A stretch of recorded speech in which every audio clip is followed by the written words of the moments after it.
Hello guys! Welcome back to our channel. For today, ang ating video for today is episode 9. So for our episode 9 ng ating Arduino Learning Series, ang gagawin natin is magpapagana tayo ng LDR. So, ang LDR is Light Dependent Resistor, abbreviation siya. Itong LDR natin, ito yung kapag depende sa liwanag ang kanyang resistance. Okay. So, ang gagawin natin dito is meron tayong sample light, itong LED, and then yung ating sensor is yung ating LDR. So, nagiging exciting na itong ating mga tutorials kasi nagamit na tayo ng mga sensors. Ngayon, kapag dumami ang ating mga sensors, medyo exciting na kasing tingnan yung ating mga prototypes. Compare mo din sa mga buttons saka LEDs ang ating gagawin. So for tutorial nito, ito ay maikli lamang kasi for LDR sensor ito. So makikita nyo dito sa ating screen, meron ako ditong LDR, ito, yan. Nakakonect yung isang pin niya sa 5 volts. So makikita nyo, kapag pinipindot ko yung aking mouse, makikita nyo yung connection.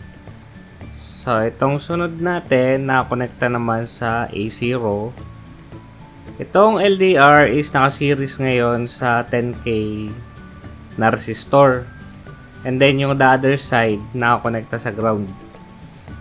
Tapos, itong connection naman ng ating LED, kung napanood nyo yung mga sessions natin, basically, ganun pa rin naman ang connection niya. Meron naka-series sa kanya na 220 ohms na resistor.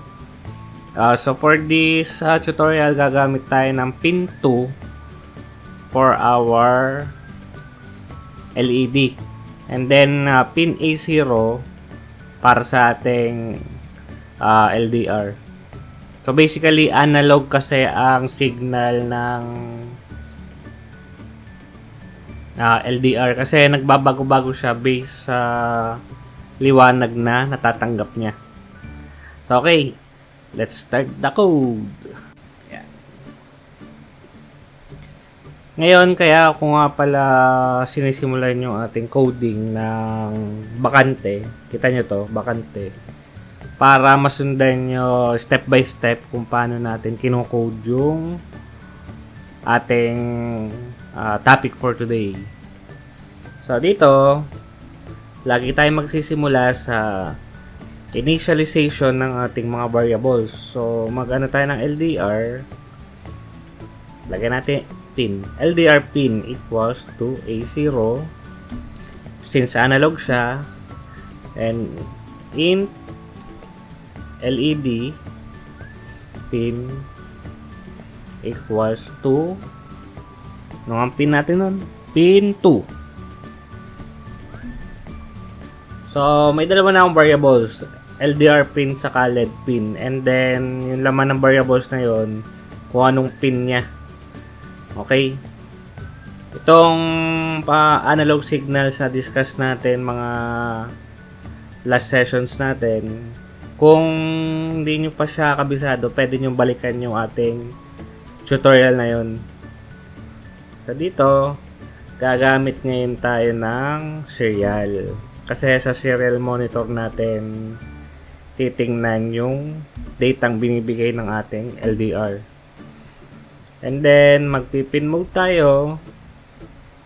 Ang pin mode is i-declare natin na kung input or output yung pin na yon.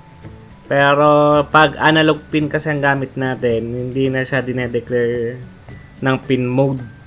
So, ang i-declare natin dito is yung ating LED pin, which is output. Okay. So, yun lang ang laman ng ating setup. Ngayon, para ma-read natin yung signal na galing sa A0, maglagay tayo ng additional na variable sa LDR value. So, itong LDR value dito natin ilalagay yung data na nanggagaling sa ating LDR. Okay. So, punta tayo sa loop. So, para ma-read natin ang analog signal galing sa ating LDR, mag-analog read lang tayo. So, ilalagay natin sa LDR value equals analog read LDR pin. Okay. So, display natin value. Serial.print LDR value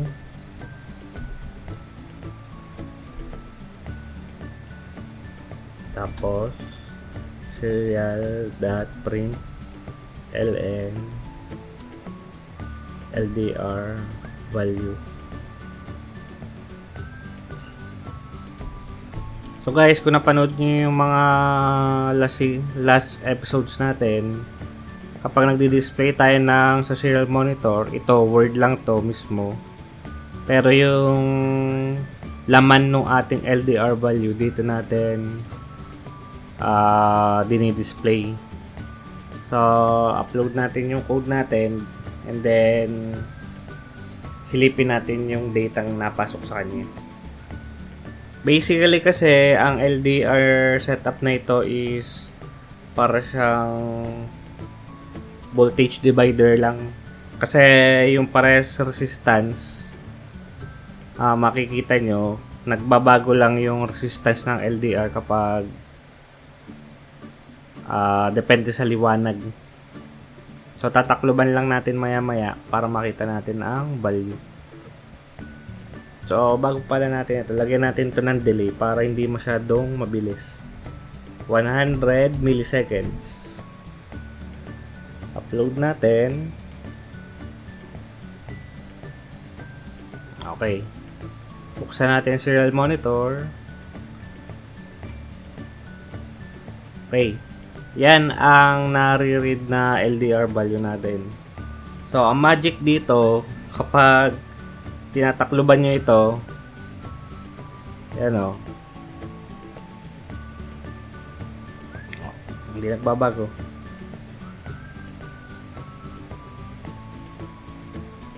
Tama ba ang pin? Wait. A0. So, ito 5 volts.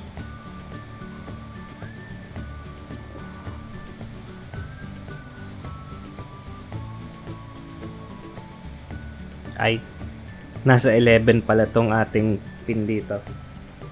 So, lipat natin ng A0. A0. Yan. So, ito na yung magic.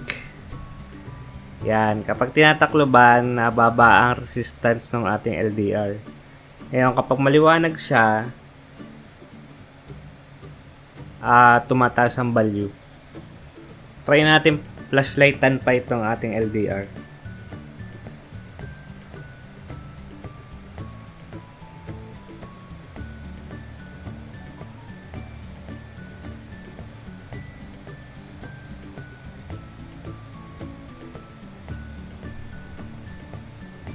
Kapag pina-flashlightan pa siya, mas nataas pa ang value niya. Okay, no? Kita nyo, pina-flashlightan natin, meron pa shadow dito. Yan, no? Kapag nawala yung ilaw, nababa siya ng 780.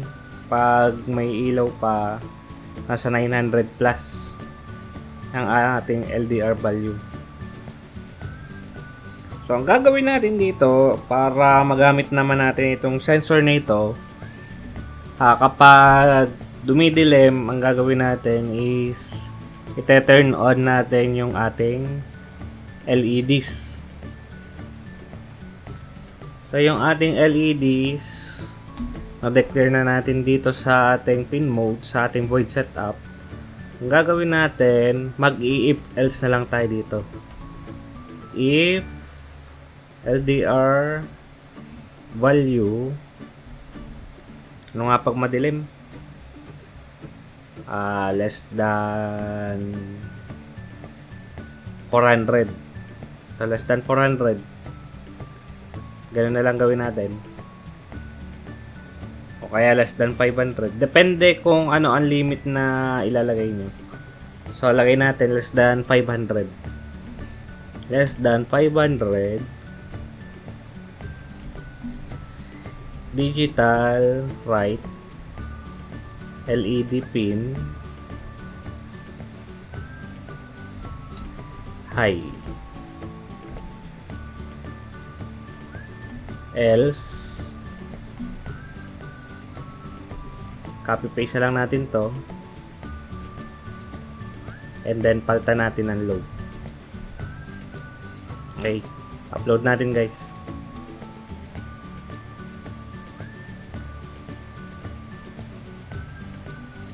Okay, yan. Ngayon kapag tinatakloban natin to, nailaw yung ating LEDs kapag nadidiliman yung ating LDR. So mostly ginagamit itong LDR kapag may project kayo na kapag dumidilim ay magte-turn on ng lights. So itong ating example, LEDs lang ang ating gamit, LED. Pero sa mga next tutorial natin, gagamitan natin ng medyo advanced na output. Pwede tayong gumamit ng relays para makapag turn on tayo ng mga actual na ilaw sa bahay. Okay? So, yun lang muna ang ating tutorial for today. Kasi focus lang tayo sa paggamit ng LDR. And then, alam nyo na kung paano kumuha ng value ng LDR dito. Pero, try kaya natin baliktarin. Diba dun sa ating diagram ay meron tayong 5 volts at saka ground ng yung sa ating setup ng LDR. Try natin muna dito na baliktarin yung 5 volts saka ground. Ito. Tingnan lang natin ang kaibahan.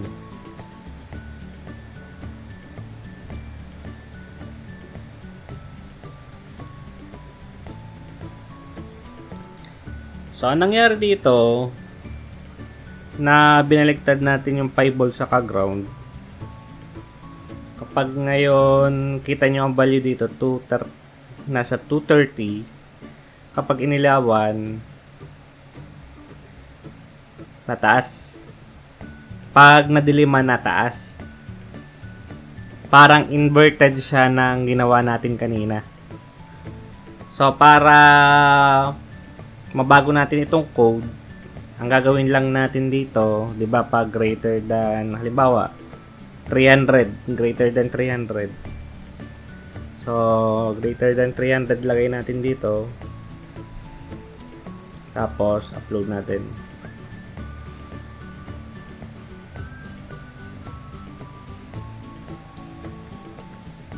Ngayon kapag nadiliman yan,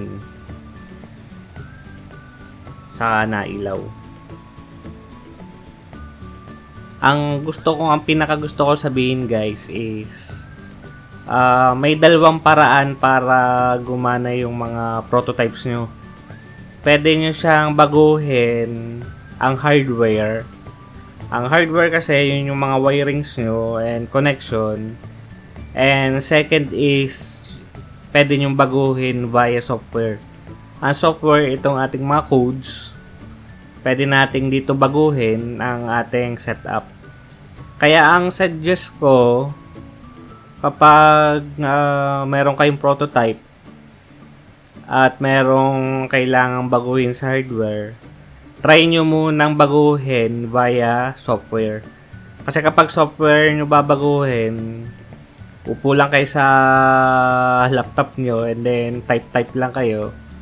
Pag binago nyo kasi yung sa hardware at nakaset up yung prototype nyo, medyo matrabahong baguhin. Okay guys? So, yun lang yung aking tip ngayon kasi mostly naman kayang baguhin via software. Hindi kailangang galawin ng ating hardware. So, okay guys. Kita-kits next time at medyo nagiging exciting na yung ating mga tutorials kasi nagsisimula na tayong magpagana ng mga sensors. And ang mga susunod dyan, mga servo motors and keypads, LCD. Okay. Yan na guys. So, bye-bye na muna sa inyo. Good luck sa inyong mga prototypes.